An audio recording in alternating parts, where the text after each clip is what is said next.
The mysterious picture. രാജ്യസദസ്സിൽ നിന്നും രാജ്യസദസ്സിലേക്കുള്ള പ്രയാണത്തിനിടയിൽ ബാറ്റൻബർഗിലെ പ്രഭുവിന്റെ കൊട്ടാരത്തിലേക്ക് തന്റെ കഴുതയുടെ പുറത്ത് ടൈൽ സവാരി ചെയ്തു. അയാളുടെ വേഷവും രൂപവും എല്ലാവരുടെയും ശ്രദ്ധ പിടിച്ചുപറ്റി. അയാളുടെ തൊപ്പി ആകർഷകമായ വിധത്തിൽ ശിരസിൽ ഉറപ്പിക്കപ്പെട്ടിരുന്നു. അതിലുള്ള തിളങ്ങുന്ന 3 തൂവലുകൾ അയാൾ സവാരി ചെയ്തപ്പോൾ മന്ദമാരുതനിൽ നൃത്തം ചെയ്തു. കൊട്ടാരത്തിന്റെ പ്രധാന കവാടത്തിൽ വെച്ച് കാവൽക്കാരുടെ ക്യാപ്റ്റൻ അയാളോട് വിളിച്ചു പറഞ്ഞു, ഹേ കഴുതപ്പുറത്തെ ചെങ്ങാതി, ഞങ്ങളിവിടെ തെണ്ടികൾക്ക് പ്രവേശനം അനുവദിക്കാറില്ല. നിങ്ങളെയും നിങ്ങളുടെ കഴുതയെയും കണ്ടാൽ അസ്ഥിപഞ്ജരങ്ങൾ പോലെ തോന്നുന്നു. നല്ല ഉയരവും ഉറച്ച ശരീരവും ചുവന്ന മുടിയും ഏകദേശം 25 വയസ്സ് പ്രായവുമുള്ള ഒരാളായിരുന്നു കാവൽക്കാരുടെ ക്യാപ്റ്റൻ. സ്വർണ്ണ നൂലുകൾ കൊണ്ട് ചിത്രപ്പണികൾ ചെയ്ത യൂണിഫോം അദ്ദേഹം ഭംഗിയായി ധരിച്ചിരുന്നു. അദ്ദേഹത്തിന്റെ നേരെ ശാന്തമായി നോക്കിയിട്ട് ടൈൽ കഴുതപ്പുറത്ത് നിന്നിറങ്ങി. താണു വണങ്ങിയതിനു ശേഷം അയാൾ പറഞ്ഞു, ക്യാപ്റ്റൻ സാർ, ദൈവം അങ്ങയെ രക്ഷിക്കട്ടെ. ഞാനൊരു അസ്ഥിപഞ്ജരം പോലെ കാണപ്പെടുന്നെങ്കിൽ അതെന്റെ കുറ്റമല്ല. എനിക്ക് നല്ല വിശപ്പുണ്ട്. അങ്ങയുടെ കുപ്പായത്തിൽ അണിഞ്ഞിരിക്കുന്ന സ്വർണ്ണ ചരടിന്റെ ഒരു കഷ്ണം എനിക്ക് തരാൻ മാത്രം നല്ല മനസ്സ് അങ്ങയ്ക്കുണ്ടാവുകയാണെങ്കിൽ ഞാൻ പോയി ആ കശാപ്പുകാരന്റെ കടയിൽ തൂങ്ങിക്കിടക്കുന്ന വലിയ ആട്ടിൻകാലിൽ കടിച്ചു തൂങ്ങിയേനെ. ക്യാപ്റ്റൻ മറ്റൊരു ഓഫീസറുമായി ചെസ് കളിക്കുകയായിരുന്നു. അദ്ദേഹം താല്പര്യത്തോടെ ടൈലിന്റെ നേരെ നോക്കി. നിങ്ങൾ എവിടെ നിന്നാണ് വരുന്നത്? അദ്ദേഹം ചോദിച്ചു. ഫ്ലാൻഡേഴ്സിൽ നിന്നും, ടൈൽ മറുപടി പറഞ്ഞു. എന്താണ് നിങ്ങൾക്ക് വേണ്ടത്? എൻ്റെ ചിത്രങ്ങളിലൊന്ന് പ്രഭു തിരുമനസിനെ കാണിക്കാൻ ഞാൻ ആഗ്രഹിക്കുന്നു. ഞാനൊരു ചിത്രകാരനാണ്. കൊള്ളാം, നിങ്ങളൊരു ചിത്രകാരനും ഫ്ലാൻഡേഴ്സിൽ നിന്ന് വരുന്ന ആളുമാണെങ്കിൽ നിങ്ങൾക്ക് അകത്തേക്ക് വരാം, ഏറെക്കുറെ മതിപ്പ് തോന്നിയ ക്യാപ്റ്റൻ പറഞ്ഞു. ഫ്ലെമിഷ് ചിത്രകാരന്മാർക്കും അവരുടെ ചിത്രങ്ങൾക്കും യൂറോപ്പിലെങ്ങും നല്ല ആവശ്യകത ഉണ്ടെന്ന് ക്യാപ്റ്റന് അറിയാമായിരുന്നു. ടൈൽ പ്രഭുവിന്റെ മുൻപിൽ ഹാജരാക്കപ്പെട്ടു. അയാൾ പ്രഭുവിനെ 3 തവണ അഭിവാദ്യം ചെയ്തതിനു ശേഷം അദ്ദേഹത്തിന്റെ മുമ്പിൽ ശിരസ് നമിച്ചു നിന്നു. എന്റെ ചിത്രങ്ങളിലൊന്ന് അങ്ങയ്ക്ക് തൃപ്തികരമാകുമെന്ന് ചിന്തിക്കാനിടയായ എന്റെ അവിവേകത്തിന് തിരുമനസ് മാപ്പ് നൽകണം. തിരുവസ്ത്രങ്ങൾ അണിഞ്ഞ കന്യാമേരിയുടെ ഒരു ചിത്രം ഞാൻ കൊണ്ടുവന്നിട്ടുണ്ട്. അങ്ങയുടെ തൃപ്പാദത്തിങ്കൽ സമർപ്പിക്കുന്നതിലേക്കായി ഞാൻ അത് പ്രത്യേകമായി വരച്ചിട്ടുള്ളതാണ്. തന്റെ വാക്കുകൾ പൂർണ്ണമായും ഗ്രഹിക്കാൻ വേണ്ടി ടൈൽ ഏതാനും നിമിഷങ്ങൾ നിശബ്ദത പാലിച്ചു. അതിനുശേഷം അയാൾ തുടർന്നു, ഈ ചിത്രം അങ്ങയെ തൃപ്തിപ്പെടുത്തും എന്ന് വിചാരിക്കാൻ ഞാൻ മുതിർന്നുവെങ്കിൽ തിരുമനസ് എന്നോട് ക്ഷമിക്കണം. ഈയിടെ അന്തരിച്ച ആസ്ഥാന ചിത്രകാരന്റെ ഇരിപ്പിടം എനിക്ക് വെച്ച് നീട്ടാൻ ഒരുപക്ഷെ അങ്ങ് ആഗ്രഹിക്കുന്നുണ്ടാവും. പട്ടുപൊതിഞ്ഞ ശൂന്യമായ ആ ഇരിപ്പിടം ഒഴിവ് നികത്താൻ വേണ്ടി കാത്തിരിക്കുന്നത് എനിക്ക് കാണാൻ കഴിയുന്നുണ്ട്. കന്യാമേരിയുടെ ചിത്രം ഒരു ഉജ്ജ്വല സൃഷ്ടിയായിരുന്നു. ഉടൻ തന്നെ പ്രഭു ഒരു തീരുമാനത്തിലെത്തി. അദ്ദേഹം അയാളെ ആശ്ലേഷിക്കുകയും 2 കവിളുകളിലും ചുംബിക്കുകയും ചെയ്തു. അദ്ദേഹം പറഞ്ഞു, നിങ്ങളെ ആസ്ഥാന ചിത്രകാരനായി നിയമിക്കുന്നതിൽ എനിക്ക് അതിയായ സന്തോഷമാണുള്ളത്. അദ്ദേഹം അയാളെ ഇരിപ്പിടത്തിലേക്ക് നയിക്കുകയും അതിൽ ഇരിക്കാൻ നിർബന്ധിക്കുകയും ചെയ്തു. എൻ്റെ പ്രിയ സുഹൃത്തേ, അദ്ദേഹം പറഞ്ഞു, നിങ്ങൾക്ക് ഒരു നല്ല നാക്ക് കിട്ടിയിട്ടുണ്ട്. അത് എങ്ങനെ ഉപയോഗിക്കണമെന്ന് നിശ്ചയമായും നിങ്ങൾക്ക് അറിയുകയും ചെയ്യാം. നിങ്ങൾ ഒരു നല്ല സംസ്ഥാന പ്രിയനാണ്, അല്ലേ?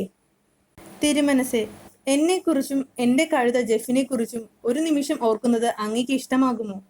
ടൈൽ മറുപടി പറഞ്ഞു. വേലിയിലെ മുൾച്ചെടികളും വഴിയരികിലെ പുല്ലും കൊണ്ട് എൻ്റെ കഴുത വഴിനീളെ ഒരുവിധം നന്നായി ആഹാരം കഴിക്കുന്നുണ്ടായിരുന്നു. എന്നാൽ കഴിഞ്ഞ 3 ദിവസങ്ങളായി എനിക്ക് ഭക്ഷിക്കുവാൻ ഒന്നും ഉണ്ടായിരുന്നില്ല. എൻ്റെ വയറ് ഉച്ചത്തിൽ പരാതിപ്പെട്ടുകൊണ്ടിരിക്കുകയാണ്. ഒരുപക്ഷെ തിരുമനസിനും ഇപ്പോൾ അത് കേൾക്കുവാൻ കഴിഞ്ഞേക്കും. അങ്ങയുടെ രാജകീയ മേശയിൽ നിന്നുള്ള വിശിഷ്ട ഭക്ഷണപാനീയങ്ങളെക്കുറിച്ചുള്ള സ്വപ്നങ്ങളാണ് ഞാൻ ആഹരിച്ചു കൊണ്ടിരിക്കുന്നത്. പ്രഭു പുഞ്ചിരിച്ചിട്ട് പറഞ്ഞു, എൻ്റെ പ്രിയ സുഹൃത്തെ, തീർച്ചയായും നിങ്ങൾക്ക് സ്വപ്നങ്ങളെക്കാൾ കുറെ കൂടി ഉറപ്പുള്ള എന്തെങ്കിലും ഭക്ഷിക്കാൻ ലഭിക്കും. പക്ഷെ എവിടെ നിങ്ങളുടെ കഴുത? ഞാൻ അവനെ വെളിയിൽ കൊട്ടാരത്തിന് എതിർവശത്ത് വിട്ടിട്ട് പോന്നു. ജെഫിന് പരിചരണം ലഭിച്ചാൽ ഞാൻ വളരെയേറെ നന്ദിയുള്ളവനായിരിക്കും. അവന് കുറച്ച് കാലിത്തീറ്റയും വാസസ്ഥലവും വേണം, ടൈൽ പറഞ്ഞു. കഴുതയുടെ കാര്യങ്ങൾ ശ്രദ്ധിക്കാൻ ഉടനെ തന്നെ പ്രഭു ഉത്തരവിട്ടതിനു ശേഷം ഇങ്ങനെ കൂട്ടിച്ചേർത്തു, എൻ്റെ സ്വന്തം മൃഗങ്ങളിൽ ഒന്നിനെ പോലെ അതിനെ പരിചരിക്കുക. വൈകാതെ അത്താഴം വിളമ്പി. അതൊരു വിവാഹ സദ്യ പോലെ ആയിരുന്നു. എല്ലാത്തരം ഭക്ഷണപാനീയങ്ങളും കൊണ്ട് മേശകൾ നിറഞ്ഞു. വീഞ്ഞ് വെള്ളം പോലെ ഒഴുകി. രാജസേവകർ തങ്ങളുടെ ഇഷ്ടവിഭവങ്ങൾ മൂക്കുമുട്ടെ തിന്നു. ടൈലിന്റെ വയറ് നിറഞ്ഞു പൊട്ടാറാകുന്നതുവരെ തിന്നാനും കുടിക്കാനും പ്രഭു നിർബന്ധിച്ചുകൊണ്ടിരുന്നു.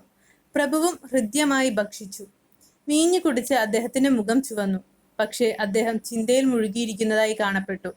പെട്ടെന്ന് മുകളിലേക്ക് നോക്കി അദ്ദേഹം ഉച്ചത്തിൽ പറഞ്ഞു, നമ്മുടെ സ്മരണ നമ്മുടെ പിൻഗാമികൾക്കായി അവശേഷിപ്പിക്കുന്നു എന്ന സംതൃപ്തി നമുക്കുണ്ടാകുവാൻ വേണ്ടി ആസ്ഥാന ചിത്രകാരൻ നമ്മുടെ ഛായാചിത്രം വരയ്ക്കണം. ആരുടെ ഛായാചിത്രങ്ങളാണോ ഈ ചുവരുകളെ അലങ്കരിക്കുന്നത്, ആ ശ്രേഷ്ഠരായ പൂർവികരോടൊപ്പം നമുക്കും ചരിത്രത്തിൽ ഇടം നേടണം. മരണത്തെക്കുറിച്ച് ചിന്തിക്കുന്നത് സങ്കടകരമാണ്. എപ്പോഴാണ് നമ്മെ തിരിച്ചു വിളിക്കാറായി എന്ന് ദൈവം കരുതുന്നത് എന്ന് നമുക്കറിയില്ല. പക്ഷേ നമ്മുടെ ഛായാചിത്രം വരയ്ക്കപ്പെടേണ്ടിയിരിക്കുന്നു. ടൈൽ ഉടനെ തന്നെ മറുപടി പറഞ്ഞു. തിരുമനസ്സിലെ നിസ്സാരമായ ആഗ്രഹം പോലും എനിക്കുള്ള ആജ്ഞയാണ്. എന്നിരുന്നാലും തിരുമനസ്സിനെ മാത്രം ഒറ്റയ്ക്ക് ചിത്രീകരിക്കുന്ന കാര്യത്തിൽ ഞാൻ ഏറെക്കുറെ ദുഃഖിതനാണ്. എക്കാലവും തിരുമനസ് ഏകനായിരിക്കുക എന്ന കാര്യം ഓർത്താൽ ഭയാനകമല്ലേ? സഹോദരീ സഹോദരന്മാരെ, തിരുമനസിനോടൊപ്പം ഏറ്റവും കുറഞ്ഞത് പ്രഭുപത്നിയും തോഴിമാരും പ്രമാണിശ്രേഷ്ഠരും പടത്തലവന്മാരെങ്കിലും ഉണ്ടായിരിക്കണമെന്ന് നിങ്ങൾക്ക് തോന്നുന്നില്ലേ? മഹിമയിലും മനോഹാരിതയിലും ഇത്തരം ഒരു രാജസദസ്സിനെ വെല്ലാൻ എതിരാളികൾ ആരുമില്ല. ഇത്തരത്തിലുള്ള പ്രതാപത്തിന്റെയും സൗന്ദര്യത്തിന്റെയും മധ്യത്തിൽ ഞാൻ എൻ്റെ പ്രഭുവിനെയും പ്രഭുപത്നിയെയും റാന്തൽ വിളക്കുകൾക്കിടയിൽ ചന്ദ്രനെ പോലെ തിളക്കമാർന്നവരാക്കി തീർക്കും. അതൊരു നല്ല ആശയമായി പ്രഭുവിന് തോന്നി. കൊള്ളാം എൻ്റെ സുഹൃത്തെ, നിങ്ങളുടെ ചിത്രം മഹത്തായ ഒരു കലാസൃഷ്ടിയായിരിക്കും. അതിന് നിങ്ങൾ എന്ത് പ്രതിഫലമാണ് പ്രതീക്ഷിക്കുന്നത്? 100 സ്വർണ്ണ നാണയങ്ങൾ. അങ്ങയുടെ ഇഷ്ടമനുസരിച്ച് ഇപ്പോഴോ അല്ലെങ്കിൽ പിന്നീടോ തന്നാൽ മതി. ഇതാ മുൻകൂറായി 100 സ്വർണ്ണ നാണയങ്ങൾ. അയാൾക്ക് സ്വർണം നൽകിക്കൊണ്ട് പ്രഭു പറഞ്ഞു. അങ്ങാണ് യജമാനന്മാരിൽ ഏറ്റവും ഉദാരമതിയായവൻ. അങ്ങ് എൻ്റെ വിളക്കിൽ എണ്ണ നിറച്ചിരിക്കുന്നു.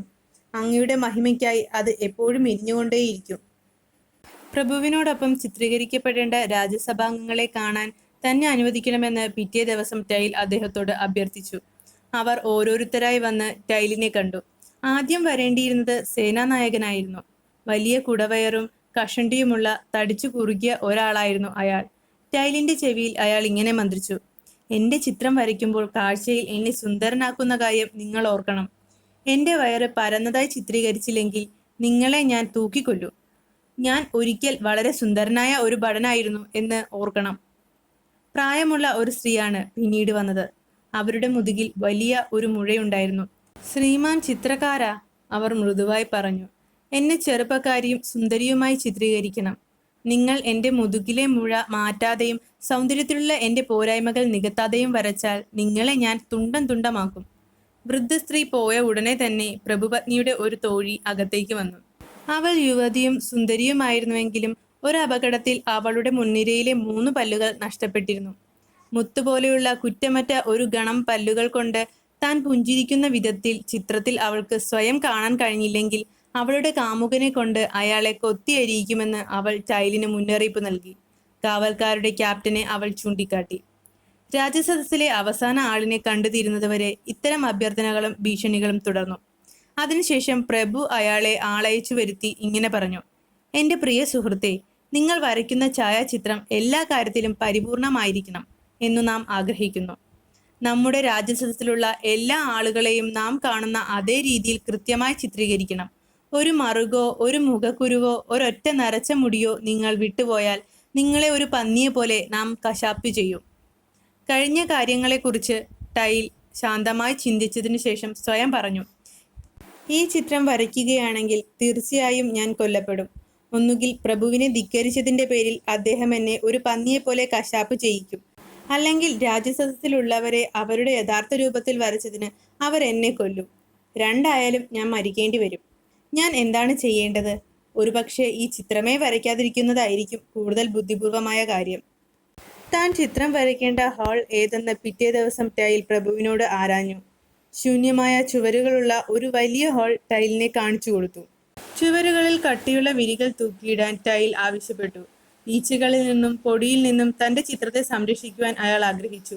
ചായം കൂട്ടാൻ തനിക്ക് 3 സഹായികളെ നൽകണമെന്നും ടൈൽ ആവശ്യപ്പെട്ടു. അയാൾ ചോദിച്ചതെല്ലാം പ്രഭു നൽകി. ടൈലും സഹായികളും ഇഷ്ടപ്പെട്ട വിഭവങ്ങൾ കൊണ്ടുള്ള വിരുന്നുണ്ടും മുന്തിയ തരം വീഞ്ഞു കുടിച്ചും 30 ദിവസങ്ങൾ ചെലവഴിച്ചു. 31-ാം ദിനം പ്രഭു വാതിലിലൂടെ തല അകത്തേക്കിട്ട് പറഞ്ഞു. നിങ്ങൾ ചിത്രം പൂർത്തിയാക്കേണ്ട സമയം കഴിഞ്ഞിരിക്കുന്നു. എനിക്കത് കാണാൻ തിടുക്കമായി. അത് തയ്യാറായോ? ചിത്രം പൂർത്തിയാക്കിക്കൊണ്ടിരിക്കുന്നുവെന്നും അത് തീരാൻ ഏതാനും ദിവസങ്ങൾ കൂടി ആവശ്യമാണെന്നും ടൈൽ പറഞ്ഞു. ടൈലും സഹായികളും 2 ആഴ്ച കാലം കൂടി അവരുടെ ആഘോഷങ്ങൾ തുടർന്നു. 45-ാം ദിവസം പ്രഭു ഒരിക്കൽ കൂടി വാതിലിലൂടെ തല നീട്ടി. ചിത്രം പൂർത്തിയാക്കേണ്ട സമയം കഴിഞ്ഞില്ലേ? അദ്ദേഹം ചോദിച്ചു. ചിത്രത്തിന് അവസാന മിനുക്കുപണികൾ നടക്കുകയാണെന്ന് ടൈൽ പറഞ്ഞു. അയാൾ കുറെ കൂടി സമയം യാചിച്ചു. 15 ദിവസത്തെ സമയം കൂടി അദ്ദേഹം നൽകി. ടൈലും കൂട്ടുകാരും വീണ്ടും 2 ആഴ്ചക്കാലം കൂടി ആനന്ദിച്ചു. 60ാമത്തെ പ്രഭാതത്തിൽ പ്രഭു ബലമായി മുറിയിൽ പ്രവേശിച്ചിട്ട് പറഞ്ഞു, എനിക്കുടൻ തന്നെ ചിത്രം കാണണം. എവിടെ ചിത്രം? വിരികൾ വശത്തേക്ക് മാറ്റൂ. ചിത്രം തയ്യാറാണ് പ്രഭു, ടൈൽ പ്രഖ്യാപിച്ചു. പിന്നെ എന്തുകൊണ്ടാണ് നിങ്ങൾ വിരികൾ മാറ്റാത്തത്? എന്താണ് പ്രശ്നം? അങ്ങ് അവസാനമായി എനിക്ക് ഒരു ഉപകാരം കൂടി ചെയ്തു തരണം, ടൈൽ പറഞ്ഞു. എല്ലാ രാജ്യസഭാംഗങ്ങളും ഈ മുറിയിൽ സമ്മേളിക്കാൻ ദയവായി അങ്ങ് ആജ്ഞാപിക്കണം. അവർ ഇവിടെ എത്തുമ്പോൾ അവരോട് ഏതാനും വാക്കുകൾ സംസാരിക്കാൻ ഞാൻ ആഗ്രഹിക്കുന്നു.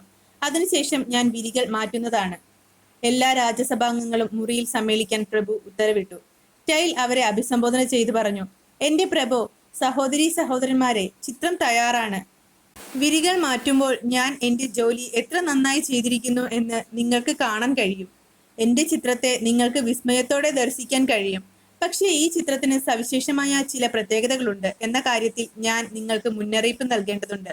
നിങ്ങളുടെ ഇടയിൽ കുലീന രക്തം സിരകളിലുള്ളവർക്ക് മാത്രമേ ഈ ചിത്രം ദർശിക്കാൻ കഴിയുകയുള്ളൂ. ശേഷിക്കുന്നവരുടെ സ്ഥാനവും പദവിയും എന്തായിരുന്നാലും അവർക്ക് ഒരു ശൂന്യമായ ഭിത്തി മാത്രമേ ദർശിക്കാനാവൂ. ഇനി ഞാൻ വിരികൾ മാറ്റാം. ടൈൽ വിരികൾ ഒരു വശത്തേക്ക് വലിച്ചു മാറ്റി. ചിത്രത്തോടുള്ള തങ്ങളുടെ മതിപ്പ് പ്രകടിപ്പിക്കുന്ന കാര്യത്തിൽ രാജ്യസഭാംഗങ്ങൾ ഓരോരുത്തരും മറ്റുള്ളവരെ കടത്തിവെട്ടി. അവർ ഉജ്ജ്വലമായ ചിത്രത്തിന്റെ പേരിൽ ടൈലിനെ പ്രശംസിച്ചു.